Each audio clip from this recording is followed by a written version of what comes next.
Hello everybody, and welcome to Undercast, the podcast for Underpass Festival, taking place at Sheffield Students' Union on Saturday the 17th of October. Today we're really delighted to welcome the band 10 Hands High onto the podcast, a band who started up in Leeds last year and have amassed over 120,000 Spotify streams. We've got the band members Alexi, Finn and Tom joining us. It's going to be a good laugh, so look forward to it and enjoy the ride. So a big welcome to our first guest, 10 Hands High, and we've got Alexi, Tom and Finn who are joining us on the pod today. So how are you lads? Very good. Yeah, not bad. Okay. Yeah, we're doing okay. So your Facebook description reads as follows. You audaciously name yourself the second best band in the world, and you bring eclectic sounds to the alternative scene, bending the genre of indie rock to encompass elements of funk, anthemic pop, and atmospheric ballads. So if you are the second best band in the world, who's number one? That's a big question. I think we've all got different answers to that, and we want to keep them secret. Oh, really? Is it a bit of a touchy subject then within the band? Who's number one? I mean, like, my favourite would be probably Finn's least favourite, so it's kind of that kind of vibe. Any clues? They have done a hashtag together at home isolation concert. That's a pretty big clue, I suppose. Is it pretty open then?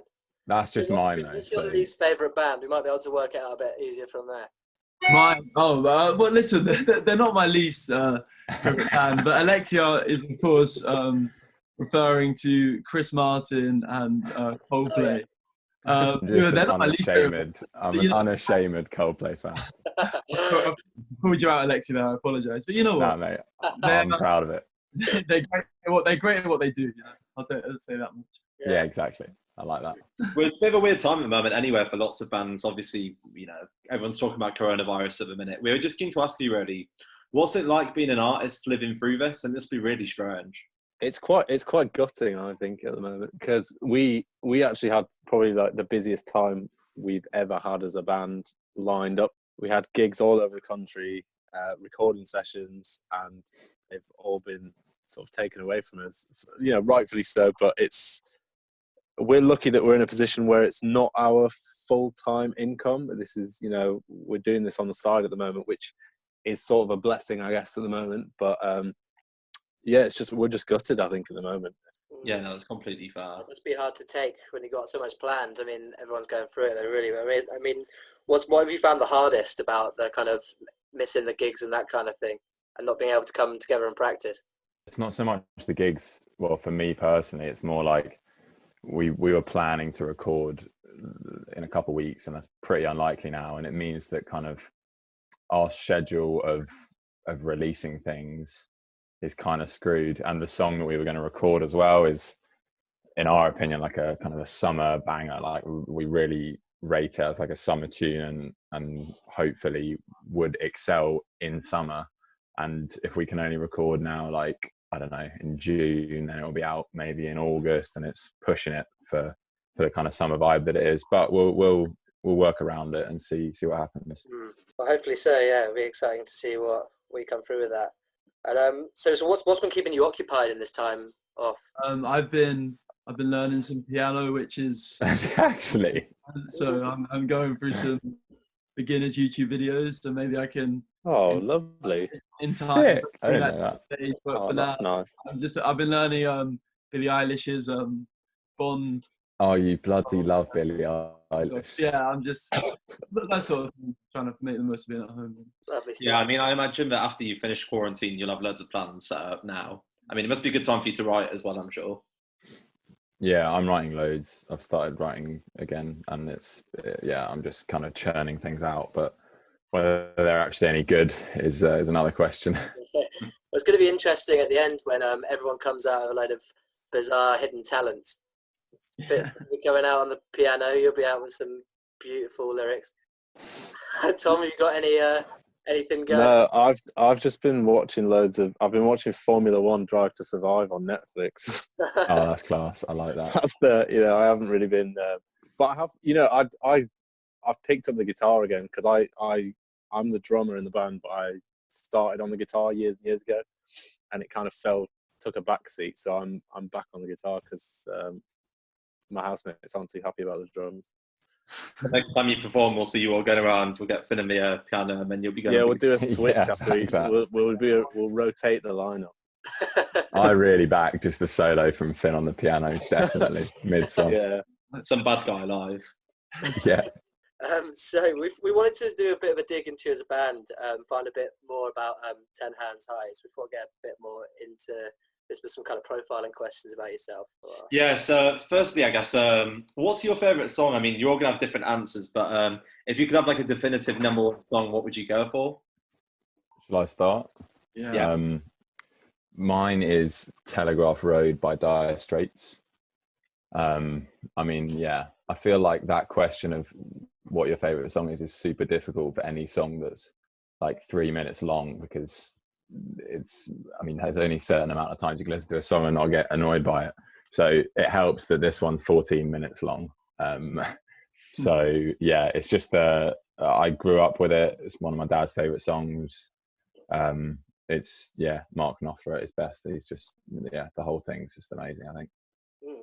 Shout. Finn? So I mean, it's a hard one, but I mean, it changes a lot. But I always come back, and this is very obvious, but I always come back to the Beatles and songs like Norwegian Wood. They just, I don't know, it's very sentimental for me about kind of growing up listening to the Beatles and like maybe discovering music that isn't the pop music of the time for the first time, like through my parents and stuff, and anything but Lots by them works really well as my favourite song, but maybe Norwegian Wood kind of is one that I always come back to. I never saw a chat. Tom? Yeah, I think like that obviously as a question is so tricky. I think I'm very similar to, like, me and Finn have quite a similar taste in music, and I've always been a huge Beatles fan as well. But if I was going to go for something that's had more of an impact on me in recent years, I'd probably say it's Don't Delete the Kisses by Wolf Alice. I think that's just like, when I heard that for the first time, I remember it just hit me, and I was like, this song is like special. I remember you said as well, Tom, that song was a massive inspiration for like the production of Red Wine. Hey? Yeah, that was a one that I really pushed for to create. It kind of has like a big atmosphere around it. Like there's a lot of sort of eeriness, and it's wide open. So I wanted to create that kind of sound. And I think we tried to make a step in that direction. Yeah, we tried. Yeah, no, definitely. And you touched on people like the Beatles, Wolf Alice, Dire Straits, but what bands do you think have influenced your music the most?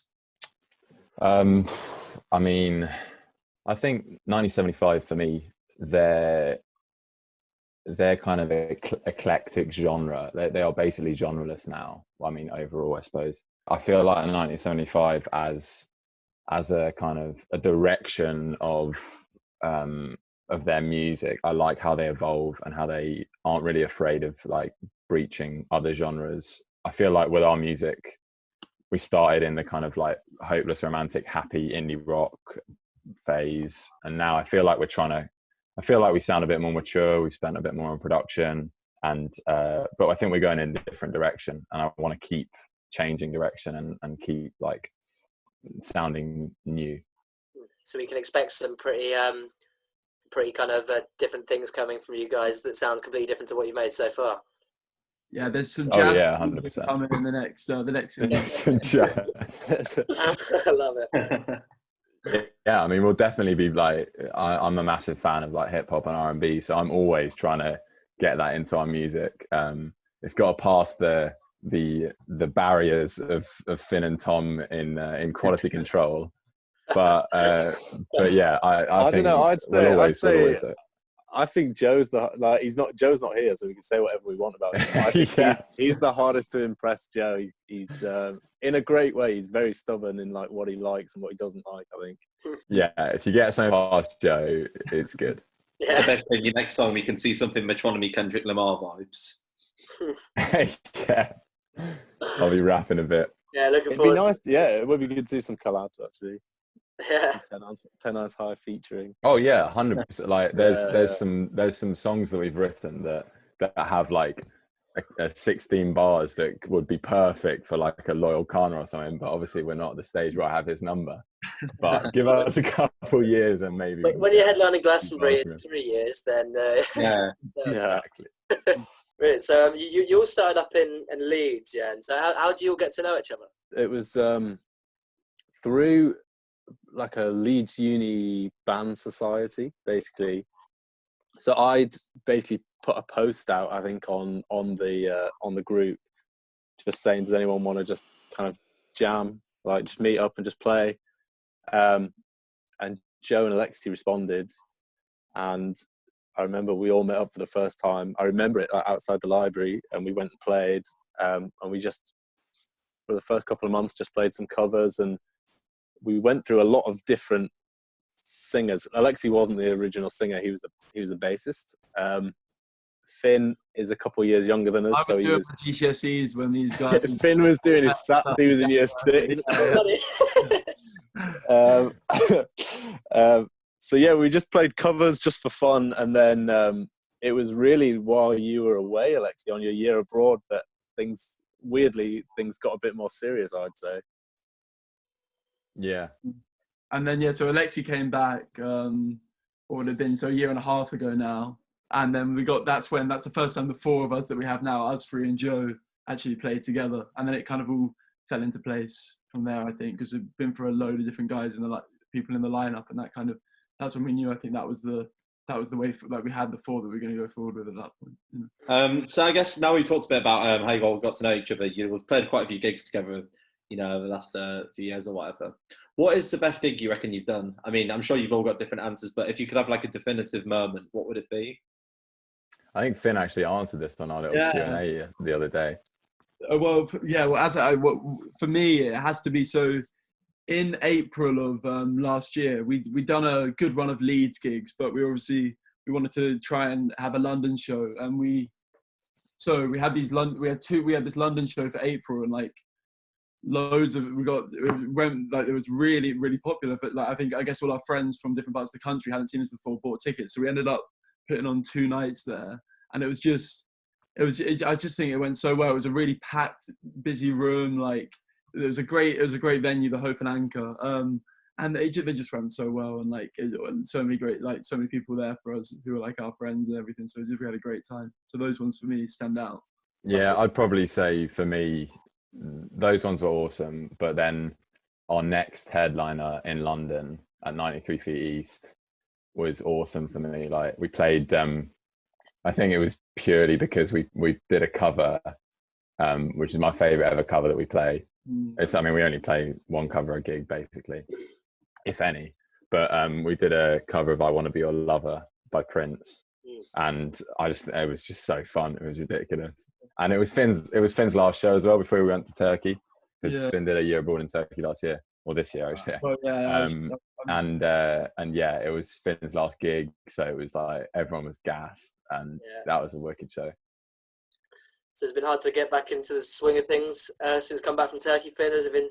Well, yeah, it's been odd really, because we had to rush back before all the kind of flights were cancelled, and then it's been weird. I've just been living this strange existence in my home like everyone else, so it just feels very odd, to be honest. But it's just a shame that I haven't been able to see these guys or anyone really. It just had to be at home, but obviously that's the same for everyone now. So that's how it is for now. Moving on, looking at the Underpass lineup that, of course, we've got you booked onto, we're very excited about. Who is the artist that you're most excited to be performing with? I mean, Fickle Friends for me have been like, I love their music. I think they're so, it's just like, to be fair, I wonder what their live setup's like, but their studio production is unbelievable. Like it's so clean, it's ridiculous. So I'm excited to see how they transfer that to a live setting, and I just think they make some wicked music. Are you guys in agreement? Fickle Friends, are they Finn and Tom? Tom? You got Larkins on the lineup as well, haven't you? Yeah.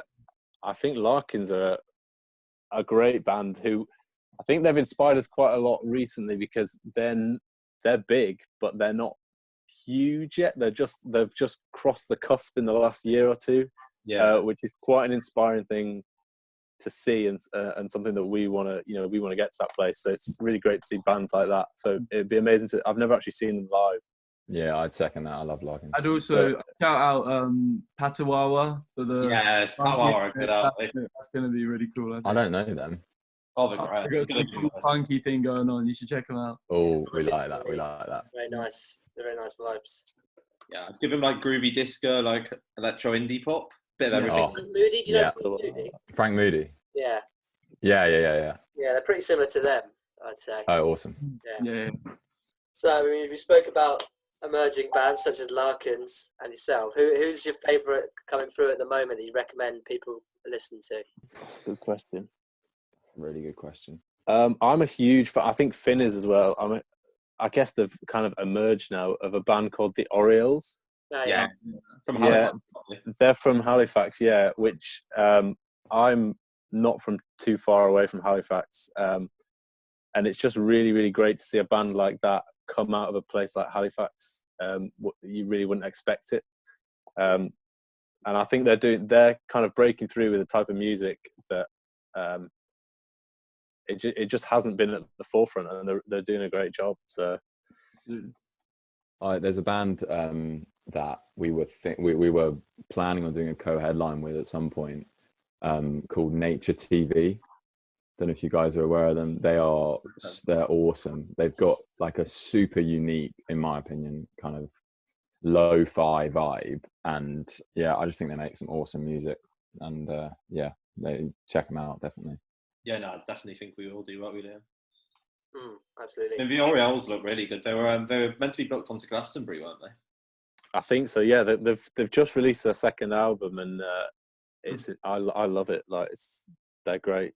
I mean, one of the great things about playing lots of live shows is kind of getting this exposure to all the other kind of bands that are up and coming, like the different people you're playing with, even if you're ahead of you or behind you in the bill. There's often I've made a lot of good discoveries just from being able to gig with all these people. So that's a great privilege of it. Yeah, exactly. I'd say like Luna Bay, when we supported Luna Bay in Manchester, I started listening to them even more than I already was. I think Joe was a massive fan of them already, and I started listening to them, and I was like a genuine, like, awesome fan. Like they make some awesome music. So that was really cool to support them. I really like Hometown. I think it's a good tune. Yeah. But I guess on the topic of gigs, really, I mean, what's the favourite gig you've all been into? Not necessarily since you started the band, but if there's like a gig you could cast your mind back to, what would one that would stand out be? I think so. I don't know if you guys know Banquet Records, or you probably do know Banquet Records. Oh, it's so good, man. I go to quite a lot of their gigs in Kingston. Yeah, exactly. So I'm about 20 minutes from Kingston, and they used to host them in the Hippodrome, I think. Now they host them in Prism. I've been to about 2 in Prism, but we went to loads at Hippodrome, and they were always nuts. Like whatever band you went to see, it would be so packed and so sweaty, but it would just be so fun. I think I saw Circlewaves there, Vaccines, maybe Two Door Cinema Club. I can't actually remember. There were so many, and we all went like as a group of friends, and it was just like really good memories, and it was wicked. I mean, I guess rather than gigs, I mean, in terms of venues, you've got Broodnell up in Leeds, which again is pretty legendary. We actually haven't played there yet. So we'd love to play at Brunel, because I live about 100 yards away, and to be honest, I haven't been as much as I would have liked this year. I've been to a couple of like jazz gigs and things like that, and just been for a drink and stuff. But it is one to tick off for us. I think Brunel. It's Prime Minister pies as well. You can't go wrong. Prime Minister pie, absolutely, yeah. I actually saw hers at Brunel. Oh, really? Wow. Yeah. Oh, and they were unbelievable. Like it was nuts, and obviously super sad now. But that's probably one of my favourite ever gigs, actually, because it was just they were just so brilliant. To have seen them live. Yeah, man. Yeah. Absolutely. Moving on. Are you guys football fans at all? And if so, who do you support?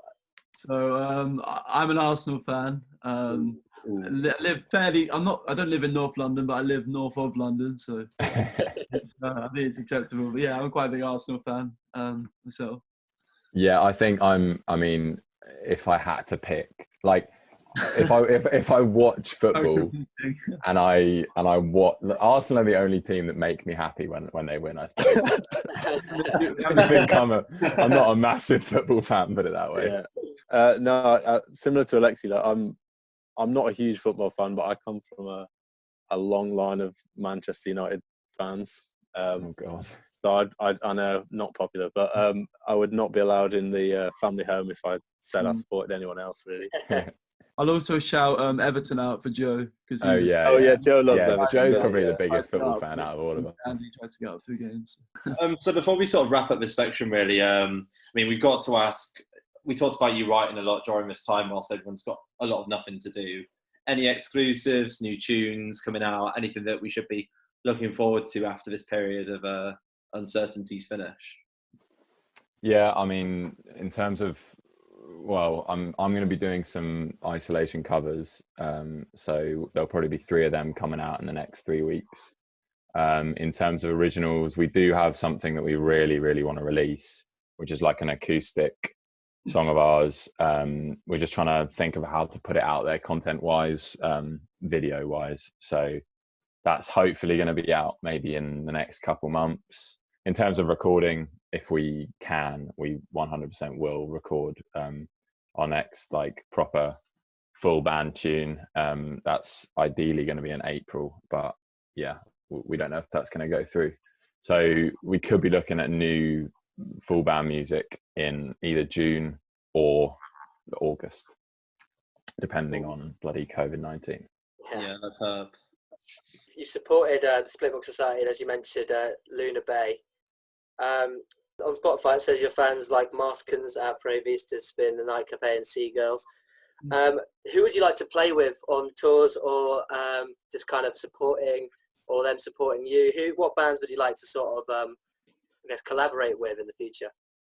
I think, as Tom said, Larkins are a big one. I'm a big fan of Larkins and the music they make. I think, I don't know whether our music is totally complimentary, but I'm just a massive fan of the Night Cafe.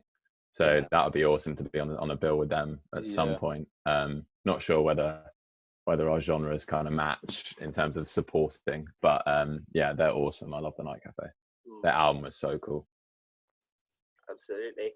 And before we go into the quiz, I'll let you know that we're going to be doing a kind of running leaderboard on this. So you want to get your thinking caps on, so you're top of the league.